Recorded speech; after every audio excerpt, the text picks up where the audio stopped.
So let's talk about this full moon in Taurus that we're going to have. So we're going to have this full moon in Taurus on the 4th or the 5th, depending on where you are in the world. Excuse me. I drank coffee right before I got on film.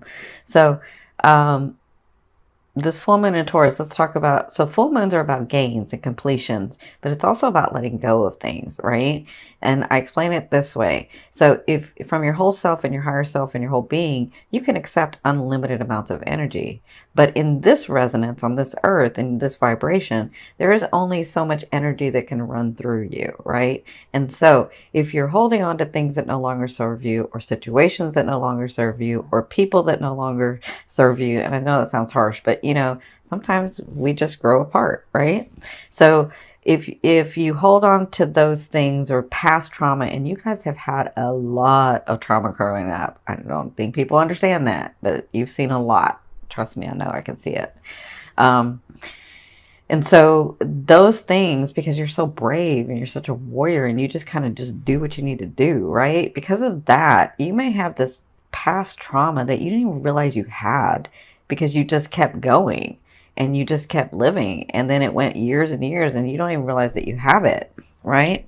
And so that, all of that is energy that you're holding in your field. And when you do that, the new energy, the new blessings, the new possessions, the new things, they can't come in because there's no room, right? And so as you release and as you let go and as things come to completion, it runs through you, and then you can get your blessings. Your blessings can come in, your possessions can come in, your situations, your people, your relationships, they can all come in. So this is what the full moon is good for, is for you to sort of set your intention and understand, come to an understanding, and then let go so that your blessings can come in, right? And so the full moon being in Taurus, Taurus loves luxury and comfort and routine, but Taurus also loves tactile, right? So Taurus likes physical. So I feel like physical manifestations will be coming in for you as you release in your house where the full moon is going to be in. Okay, so we have and plus, so we have Scorpio, we have Taurus. The full moon in Taurus is going to be in your 7th house. Okay, the sun is going to be in your 1st house, where Jupiter is there already, helping you grow, helping you expand, helping the things come to fruition for you, right? And then you have Neptune in your 5th house. So you have Neptune, the sun, and then the moon, which are doing this trine, right? And so this is going to be really lovely energy for you to get through some things and some other things to happen for you. Because Neptune's about the hidden realms. Neptune is like Pisces over in the 12th house, right? So Neptune is that hidden support. It's the collective conscious, it's the emotional mind, but it's also fated stuff or things that are divinely brought to you, right? So things that are on your karmic path to be able to receive, because maybe you did it in another life, or maybe you did all the work in another life and now it's time for you to receive, right? So that's Neptune. So with this trine going on, a trine is this beautiful energy that's going to expand and bring forth things, right? Bring forth situations, bring forth people, bring forth finances, whatever this is for you. So the full moon being in your 7th house, the 7th house is all about relationships. It's all about mirroring. It's all about people coming into your life and you learning boundaries, right? And so the full moon in Taurus in that 7th house is telling me that there are some things that you're going to have to look at to let go, because you have so many other things coming towards you, right? So there are some things that you're having to learn your boundary about in this full moon. But I don't feel like you're learning the boundary. I feel like it's just time to let go of some things. That's what I feel like for you in the 7th house. Now the 1st house, so that's opposing, it's the sun. So I feel like with Jupiter and the sun in that house for you, I feel like there's manifestations that are coming towards you. And as you can see, you have some things coming in the month of November. And so with Neptune also, this fated stuff, this divine guided stuff, right? Or things or people. With Neptune in that 5th house, the 5th house is about love affairs and creativity. So for some of you, I feel like you're trying to create something, and Neptune is going to bless you and help it move forward, right? With the full moon in Scorpio. So, I mean, the full moon in Taurus. So let me just say it this way. As you release what no longer serves you, I feel like you'll get blessings in your first and in your fifth. Okay. So that's what I'm feeling with this trine for you. Neptune again is about, I mean, the fifth house is again about creativity and love affairs. So I feel like some of you are going to meet some people. It's like time for you to meet some people. It's like time for you to have that fated person come in. Okay. So that's what's going to be happening. I'm going to do a new moon video for the for it being in Scorpio in a couple of weeks. Okay. So let's get started. What I've done here is I've changed it up, of course, because I have that Gemini side. So this is your emotional state. This is like the fated stuff. This is spirit. And then this is spirit's advice. And this is the physical stuff. And then this is your financial card. And this, I'm sorry, this is your love card. And this is your financial card. So this is past, present, and future. So what I mean by future is late November into December. Okay. So in your past, it looks like you were celebrating with family, you were celebrating with friends, you were happier, things were coming to light, things were happening for you. It was so good, right? And that's kind of how you were feeling. That was the perfect state that spirit wanted you in and you wanted you in so that you could receive all these blessings, right? So if I feel like what happened here was the Five of Swords. So some things came to light, maybe some people's actions came to light. I feel like maybe you didn't even know this thing was going on, but you kind of had a feeling, and then that came to light. So whatever it was, you were taking action and doing what needed to get done, right? Because you were in a happy state, and it feels like some of you had found out some things, and it doesn't even have to be a bad thing. Like sometimes I feel like this is, for some of you, it's like the universe was hiding something until it was time for you to get it, right? And that's what I feel like was going on in this recent past. Now, in your present, you have the Four of Swords. And so this is about, this is going to be going on now till 2 weeks, right? And let me say this about the full moon. The full moon energy, you'll be receiving the benefits of that for about 2 weeks, okay? No, I'm sorry. Fixed signs are a month. So you should be receiving it for a month, that energy. Okay.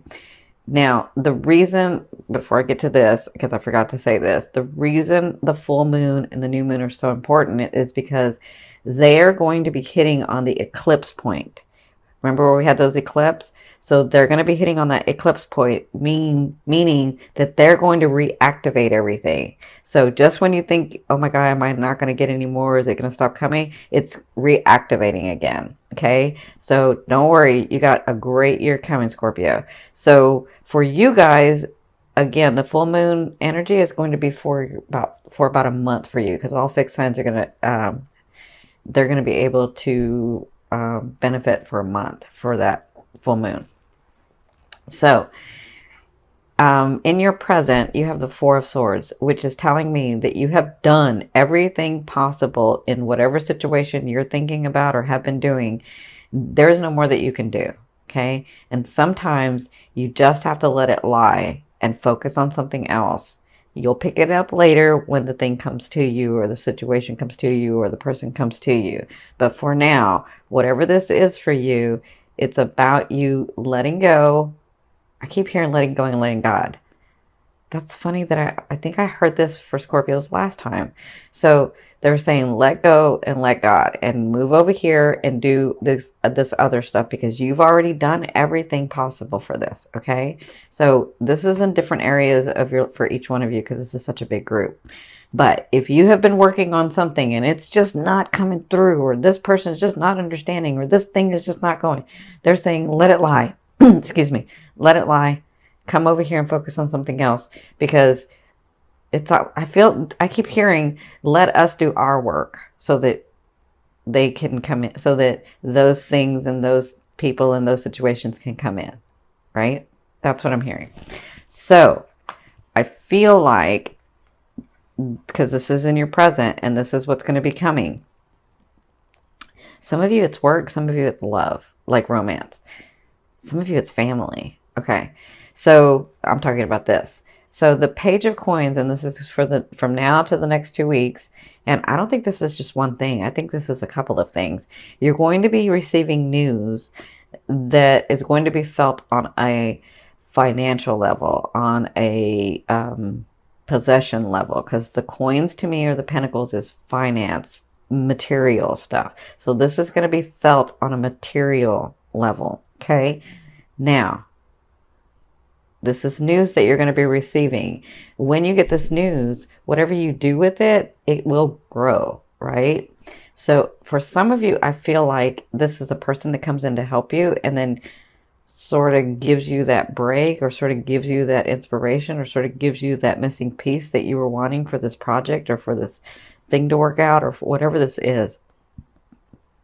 I feel like that. So you'll be dealing with that for the next 2 weeks, or in the next 2 weeks. And it can be now to the next 2 weeks. Okay. Now, in your near future, so the end of November into December, this is you.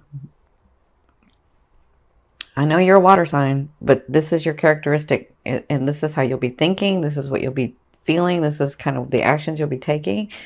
Y'all know, if you've seen me before, the King of Wands never fails at anything. They just have to want to do that thing. Okay? Sounds a little bit like Scorpio, actually. So I feel like if these projects, or these situations, or these relationships, if it's something that you're really wanting, you're not going to fail. And I feel like you will be feeling that and seeing evidence of that at the end of November and into December. Okay? So, plus, the King of Wands has financial gains, always. I don't know how they do it, but they're always financially gained. Always. It just happens. So I feel like that's where you're coming to be stepping into this characteristic of passion, of happiness, of not letting go of something and having such passion for it that it just comes through. Like you see it in your head and you make it happen. You make it physical. Okay? So this is the Magician at the end of November and into December. It looks like you will be pulling from what you know and making things happen. And I feel like you're going to get very centered. You're going to know exactly what to do. And I feel like you're like, okay, well, if I need to take more action, that's what I'm going to do. If I need to put more emotion into it, then that's what I'm going to do. If I need to like invest more time in this, then that's what I'm going to do. If I need to think outside the box, then that's what I'm going to do. Like, I feel like you get really, really centered and clear about what you're going to do. And because this is such a big group, I'm seeing all kinds of scenarios, so I'm not going to make it detailed. So let's go into your love area. So you have the Queen of Coins in your romance. So for some of you, I told you it's time. Some of you that are single, this person's coming in. And this, the Queen of Coins, they're not gender specific for me in the deck. This is more about the characteristic. So this Queen of Coins is a very beautiful queen. Her characteristic is that she loves building a community, but that she helps a lot of people, right? And she's very giving, but she works really hard. And so oftentimes she can be faulted because she likes really expensive, beautiful, luxurious things around her. But her thought is, listen, I worked for it. And it's not like I don't give to people. I do give to people. And if I want luxury around me, then that's what I'm going to have. So she's very stable. She's very solid. Or it can be he. It can be a he's very stable. He's very solid, very giving, very loving, really listens to someone when they speak to them. That's who this person is. Like, they really listen and then they try to help, right? And they usually have the resources to help. So I feel like in your romance area, this person is coming in. For some of you, this is that life partner that you've been waiting for, right? Now, for others of you, and this is going to be going on the month of November, for others of you, I feel like if you're partnered already, I feel like some of you are going to this stage where you're getting very, very stable with each other, very comfortable with each other, and very loving with each other, like helping each other back and forth. Like, let me say this, you may not, like, you may have been married a long time. Yeah, I'm seeing where, like, Some of you may have been married a long time, but you find this space again where you can love each other in whatever actions you need to take, right? For each other. Very loving that way. So that's what I feel like is going to be going on in the month of November, is that you both will come to this understanding of what to do next together. Not fight against each other, but with each other. Makes sense? So, your financial card. In the month of November, you have the Knight of Coins. That's offerings, money, money offerings, financial offerings, physical possession offerings. Like somebody's going to come in, or you're going to get a raise, or you're going to get the job, or whatever this is, you get an offering felt on a material financial level. So I'm telling you, you've got a great year coming. You just have some things that you have to let go of. And I don't think that like, it's not like you haven't consciously let go of these things. It's like these things are, you didn't even know they were there, some of them. Okay. Some of them you do, but some of them you didn't even know they were there. And so as you go in and you look and as you clear, all these blessings come in, and I see a great year for you guys. So congratulations. I'm going to turn over this last card. This is going to be the overall outcome and the theme you'll be working through in the month of November. Oh my goodness. Look at you. You got another offering. I'm telling you, you guys are going to have like a great year. Look, coins, coins, swords, but this is an offering. So this comes from nowhere. Let me say this. If you think it's going to be one way, you got something else coming too. Like you have that and that coming. This offering comes from nowhere and it changes your life. Like you're like, finally, yes, yes. I kind of feel like that.